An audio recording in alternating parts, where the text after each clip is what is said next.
Good morning. The topic which I'm going to talk about today is ankle fractures and the injuries around the ankle joint. So coming to the epidemiology, it constitutes about 10% of all fractures in our body. It's the second most common fracture of the lower limb, followed by the hip fractures. Mean age group is about around 45 years. It's typically a low energy injury which occurs followed by a simple fall. AOTA type C is occurring followed from fall from height. AO type A and B occurs after fall from simple falls. So ankle anatomy. Ankle is a complex hinge joint which consists of three bony constituents of namely the tibia, fibula, and the talus. The distal tibial surface is known as the tibial plafon, which together with the medial lateral malleus is known as the ankle mortise. The talus articulates with the tibial plafon superiorly, posterior malleolus posteriorly, and the medial malleus medially. Lateral articulation with the malleolus of the fibula. The joint is considered saddle-shaped. The dome itself is wider anteriorly than posteriorly. As the ankle dorsiflexes, the fibula rotates externally through the tibiofibula syndesmosis to accommodate this widened anterior surface of the talar dome. The body of the talus is entirely covered by articular surface. The tibio-talar articulation is considered to be highly congruent, such that 1 mm talar shift within the mortise decreases the contact area by 42%. So coming to the ligaments around the ankle joint, seen are the fibrous capsule. Immediately, the medial collateral ligament or the deltoid ligament is consists of two parts: a superficial and the deep part. Superficial has an anterior tibio-navicular ligament, middle tibio-calcaneal ligament, and the posterior superior superficial tibio-talar ligament. The deep is the deep tibio-talar ligament. The lateral collateral ligaments has the three parts: the anterior tibiofibular ligament, the posterior tibiofibular ligament, the calcaneal fibular ligament. Coming to the syndesmotic ligament, syndesmotic joint is the distal is a fibrous joint. Fibrous joint is the distal fibular joint surface. It consists of four ligaments: anterior inferior tibiofibular ligament, posterior inferior tibiofibular ligament, the transverse tibiofibular ligament, and the interosseous membrane seen over here. So, seen over the anterior aspect of the ankle joint are the anterior inferior tibiofibular ligament. Posteriorly, you can see the posterior inferior tibiofibular and the transverse tibiofibular ligament. And lateral aspect, you can see from the anteriorly, which comes from the lateral medial malleus side is the anterior inferior tibiofibular ligament, and posteriorly is the posterior inferior tibiofibular ligament. Biomechanics of the ankle joint: normal range of movements is dorsiflexion of 0 to 30 degrees, a plantar flexion of 0 to 45 degrees. Motion analysis study revealed that a minimum of 10 degree of dorsiflexion and 20 degree of plantar flexion are required for a normal gait.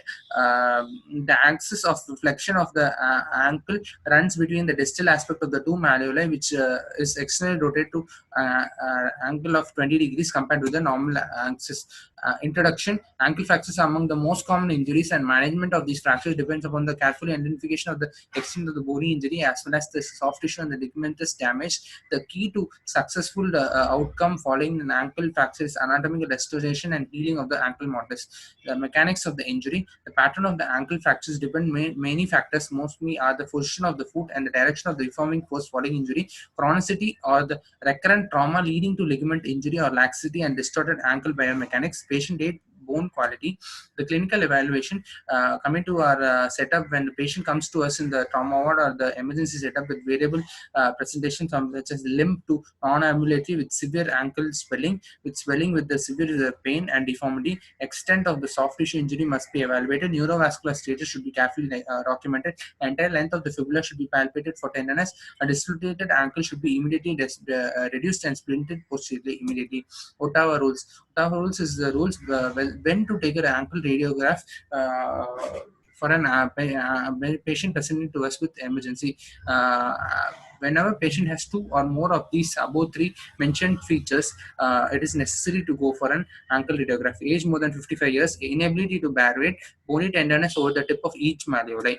The radiographic evaluation, other evaluation done are normal plain X-ray films taken for the ankle joint. Different views are the AP view of the ankle, lateral view, the mortise view, the stress view. The entire length of the tibia, fibula, and the ankle to the knee joint should be examined. Foot films should be done whenever the ankle foot is considered to be tender. In AP view, what are the features that can be seen as this distal tibia, the fibula, including the entire medial and the lateral malleus are well demonstrated. Important note is that the fibula, the lateral malleus is longer than the tibia, the medial malleus. This anatomical feature is important for maintaining the ankle stability, is crucial for reconstruction of the fractured ankle joint. Even minimal displacement or shortening of the lateral malleus allows the lateral talar tilt to occur and may cause joint incongruity, possibly leading to post-traumatic arthritis. AP view of the X-ray. What are the features which we can see here is the tibiofibular overlap about 10 to more than 10 mm or 1 centimeter is considered to be normal. If it is less than 10 mm, it's considered to be having a syndesmotic injury. Tibiofibular clear space, it should normally be less than 5 mm. Whenever it is more than 5 mm, it's considered to have a syndesmotic injury along with lateral talar tilt. Talar tilt of more than 2 mm is considered to be abnormal. Is the line drawn two parallel lines over the distal tibial plafond and the inferior line over the tibial superior aspect of the talus.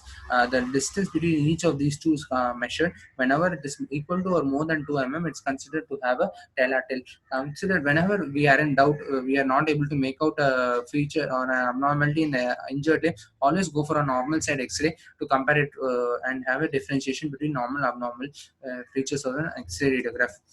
So as we have already discussed previously, so this is the tibiofibular overlap. This is the tibiofibular clear space. More than 10 mm of tibiofibular overlap is considered to be normal.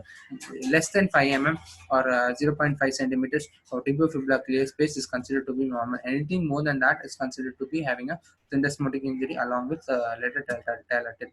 Coming to the lateral radiograph on the X-ray, what are the features can be seen? Posterior malleus fractures can be seen well. Epitalar subluxation. Dome of the talus should be centered under the tibia and congruous with the tibial plafond. Associated injury of talus and calcaneum also can be seen in the lateral view. Mortis view. Mortis view is useful in evaluation of the articular surface taken between talar dome and the mortis. The AP view, it is an AP view of the X-ray of the ankle, which ankle is 15 to 20 degree of internal rotation. So we can see over here in the mortis that there is still tibial plafond and the superior aspect of the talus is clearly demonstrated over the ankle joint whenever taken in the ankle mortis. So ankle mortise, one more feature which we can see is the medial clear space. The distance between the lateral border of the medial malleus and the medial talus less than 10 mm is considered to be normal. More than 4 mm suggests a lateral talar tilt. One more feature which we can see in the ankle joint is the talocrural angle, measured about an angle of 83 plus or minus 4 degree. It's two lines down, one line down parallel, non-parallel to each other, one line down along the distal tibial plafond and another line down on the intermalleolar distance. One line is drawn perpendicular to both the lines, and this angle is considered to be a talocrural angle. Whenever more than or less than 83 degree plus or minus 4 degrees is considered to have a abnormal mortise. So what is the sentence line of the ankle? Is the line drawn over the superior, the inferior aspect of the tibial plafond along the taken over the lateral malleolus or the tip of the lateral malleolus. Whenever there's break in this line is considered to break in the sentence line. Other imaging modalities which we can see is the stress view, gravity view of the ankle, the manual stress view, CT joint involvement, posterior malleus fracture factor, and pre-operative planning. Evaluate the hind foot and midfoot if you evaluate it. MRI on ligament and tendon injuries, syndesmotic injuries. What is stable versus unstable ankle joint? So ankle joint is considered to be in the form of a ring. Whenever more than two features are considered to be fractured or injured, here we go for an unstable ankle injuries, such as the tibial plafond, the medial malleus, the deltoid ligament, the calcaneum, the lateral collateral ligaments, the lateral malleolus, the syndesmosis. Whenever there is more than or equal to two parts of this ring of the ankle is considered to be injured, we go for an unstable ankle injury. So coming to the different types of classification, first one is the ankle fractures are Log-Henson's classification. It is a cadaveric study. The first word denotes the position of the foot at the time of injury. The second word implies about the relative direction of the deforming force coming to at the time of injury to the ankle joint. There are four types: the supination, external rotation, most common type, followed by the supination adduction, pronation, external rotation, and the pronation abduction injuries. So the most important thing which we can see is the first word which denotes the position of the foot at the time of injury. Here, supination, the lateral aspect of the ankle is considered to be tight. So the injury will first start over the lateral aspect. It constitutes about 40 to 70% of the total malleolar fracture. And stage 1, there is anterior inferior tibiofibular disruption. Stage 2 is the spiral fracture of the fibula and the direction running from anterior inferior to posterior superior direction of the fibula. Stage 3 is the posterior inferior tibiofibular disruption of the posterior malleolus fracture. Stage 4 is the deltoid ligament disruption on the transverse fracture of the medial malleolus. So here you can see a stage 2 fracture. There's a spiral fracture of the lateral malleolus, see, and there is no fracture over the medial malleolus. Stage 4, there is likewise we can see a medial malleolus fracture over here. So stage 4, supination external rotation injury is unstable. So how do we differentiate sometimes when there is hairline fracture of medial malleolus fracture in stage 4 supination external rotation? You go for a stress view of the ankle joint, which we can see that we widen the medial clear space, which we can see. It's to differentiate stage 2 and stage 4 supination external rotation injuries. Supination adduction type of injury. Again, during supination, the lateral aspect of the ankle is considered to be tight first. So injury will start from the lateral aspect of the ankle, accounts to around 10 to 20% of the total malleolar fracture. Stage 1, there will be transverse fracture of the fibula of Weber's type A or B. Stage 2 is vertical medial malleolus fracture. That we can see over here is the vertical malleolus fracture, pathogonomic or supination adduction type of injury. Pronation external rotation injury. Pronation, the medial aspect of the ankle will be tight first. So injury will always start from the medial aspect of the ankle. It accounts to about 5 to 20% of the malleolar fracture. Stage 1 is deltoid disruption or transverse fracture of the medial malleus. Stage 2 is anterior inferior tibiofibular disruption. Stage 3 is spiral fracture of the fibula with type C Weber's leading to the fracture with the syndesmotic disruption. The fracture of the fibula occurs at a very higher level to the syndesmosis, which is named as the Mason-Ovis fracture. Stage 4 is posterior inferior tibiofibular subluxation or the posterior malleolus fracture. This is pronation external type of external rotation injury. As I already told about the Mason-Ovis fracture,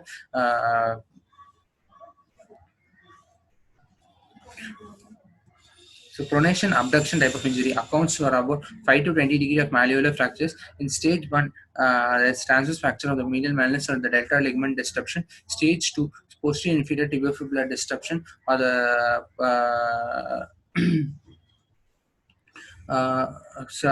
posterior inferior tibiofibular disruption or the posterior malleus fracture. Stage 3 is compression bending of the fibula leading to bending or fibula fractures leading to transverse or short oblique comminuted fractures. So comminuted fracture of the lateral malleus is pathognomic for pronation abduction type of injury. So Weber's classification is based on the location of fibula fracture related to the ankle mortise as seen. Weber's type A is a fracture of the lateral malleus below the level of syndesmosis. Type B is at the level of syndesmosis. Type C is above the level of syndesmosis. The higher the fracture, the more severe in the syndesmotic injury is the concept. So seen over here, below the level of syndesmosis, at the level of syndesmosis, and above the level of syndesmosis. Posterior malleus fracture is the posterior malleus fracture of the distal tibia, seen in the posterior aspect, the most prominent point seen posteriorly. So the normal function is to keep prevent ankle subtalar subluxation posteriorly whenever they have an ankle injury. Also increase the articular surface of the ankle joint.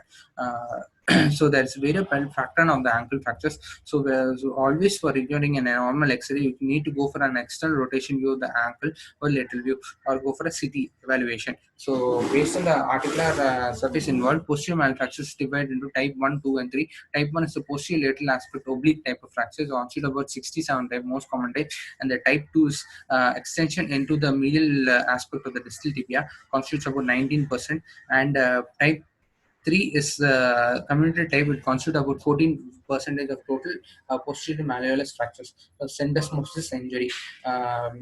So the different common names of different ankle fractures which you can see are Mason-Ovis fractures, already discussed, fracture of the proximal fibula with syndesmosis the disruption. What is Volkmann's fracture is the fracture of the tibial attachment of the posterior inferior tibiofibular ligament, and the Tilloch's chaput is the same thing which occurs with the fracture of the distal tibia attachment of the anterior inferior tibiofibular ligament. Foss fracture is the fracture of the fibula fracture above the level of syndesmosis. The deltoid ligaments are ruptured and the talus is subluxated laterally.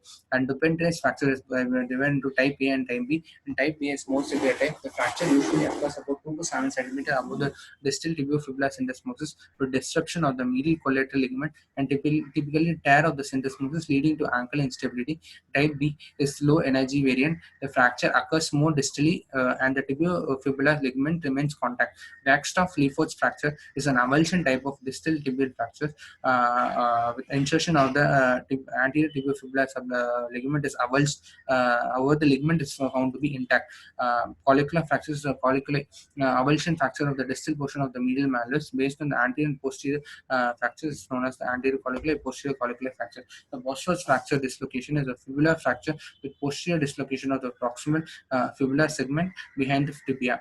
The tibial pylon is the term that's given as an intra-articular fracture of the distal tibia, accounts to 7 to 10% of the total tibial fractures. Most common type is occurs in men about age of 30 to 40 degree. It is spectrum of high energy axial compression forces arising from the motor vehicle accidents or fall from height. So we can see it's an intra-articular fracture seen in AP view, lateral view, and the mortise view of the ankle with extension into the intra-articular surface, which is severely comminuted. So the most commonly it is associated with other injuries, specifically occurring to calcaneum, the distal tibial plateau, the pelvis, and the vertebral fractures. So all these fractures should be carefully examined. The swelling occurs very rapidly, and serious assessment of skin integrity, necrosis, and fracture blisters has to be examined. Some advise waiting for 7 to 10 days once the swelling and the soft tissue to heal for planning for surgery. The Rudy and Algovers tibial pylon fracture classification is based on type 1, 2, and 3. More the grade, more the severity the injury occurs over the grading. Type 1 is non-displaced cleavage fracture of the ankle joint. Type 2 is displaced fracture with minimal impaction on combination. Type 3 is displaced fracture with significant articular combination and metaphyseal impaction. So treatment in the emergency room, close reduction and for displaced fracture, say dislocated ankle should be reduced immediately. Open wound and operation should be immediately cleansed and given a thorough wound wash, and antibiotics has to be started. Following fracture reduction, a well-padded posterior splint should be given and limb elevation should be given. Once the limb edema is subsided, we should plan for operative management. Non-operative, what are the indications for a non-operative ankle fracture? Indications are non-displaced or stable ankle fractures, displaced fracture with stable anatomical reduction or mortise is achieved, patient not fit for surgery. Apply well-padded posterior splint for a few days until the swelling subsides. Then apply a cast for 4 to 6 weeks with serial radiograph to see the maintenance and of the fracture reduction and fracture healing. Weight bearing should be done only once the fracture is completely healed. So here is a flowchart showing when we have to go for a non-operative and operative management. Whenever there is a fracture is displaced, we have to go for non-operative management. Undisplaced fracture is mostly done non-operatively, especially in the posterior malleolar fracture. Whenever the intra-articular extension accounts for more than 25%, you go for an operative management, or more than 2 mm displacement of the fracture fragments, you go for an operative management. Operative management, what are the indications are? The majority of unstable fractures or a fracture once when we have failed to achieve the close reduction, and whenever there is a repeat subluxation of the ankle joint, you go for an operative management. Or open fractures, go for all open fractures, should go for an operative management. Unstable fractures that require abnormal foot position to maintain reduction, extreme plantar flexion, you go for an operative management. The open reduction internal fixation should be performed only when patient is clinical condition is stable. The swelling over the ankle joint and the soft tissue allow us to do so.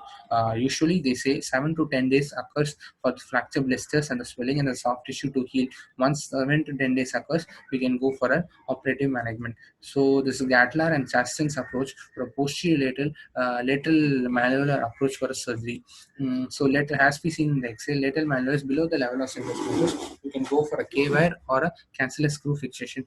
At the level or above the level of fixation, syndesmosis for lateral malleolus is always advised to go for a fixation with plating and screws. For a medial malleolus, the same thing is to go for a K-wire fixation or a K-wire with tension band wiring, or a fixation with plating, or with the cancellous screw fixation for each type of fracture which is seen. So what are the pitfalls and what are the prevention methods for a medial malleolus fracture fixation are very small or an osteoporotic fracture is to go for a K-wire and fixation with tension band wiring. Supination adduction, whenever there is a vertical fracture of the medial malleolus, you have to correct any tibial plafond impaction, and you go for two screws which are parallel to each other, perpendicular to the fracture line, or go for an anti-glide plate fixation. Colonna and Ralston posterior middle approach is the approach for the medial malleolus fractures. Whenever there is fracture of the medial malleolus, you're going to go whenever we are going to go for an open reduction internal fixation, this approach can be taken for surgical management. Like here we can see in the posterior malleolus fixation, the indication is involvement of more than 25% of the articular surface and more than 2 mm displacement of the posterior malleolar fragments. You can go for an operative management fixed with the cancellous screw or an anti-gliding plating technique as seen in the X-ray. Syndesmotic ligament injury are always fixed with most probably from a cancellous screw fixation. The cancellous screw is fixed about 1.5 to 2 centimeters above the tibial plafond. The direction is gone from posterior lateral to anterior medial direction, as seen here at an angle of 30 degree from posterior medial to posterior lateral to anterior medial direction. About 2.5 mm drill bit is used to drill a hole from fibula to the medial malleolus aspect from an posterior to anterior 30 degree. Once the drill hole is done, 3.5 or 4.5 mm cannulated cancellous screw is fixed, and once it is fixed, and foot should be kept in neutral position.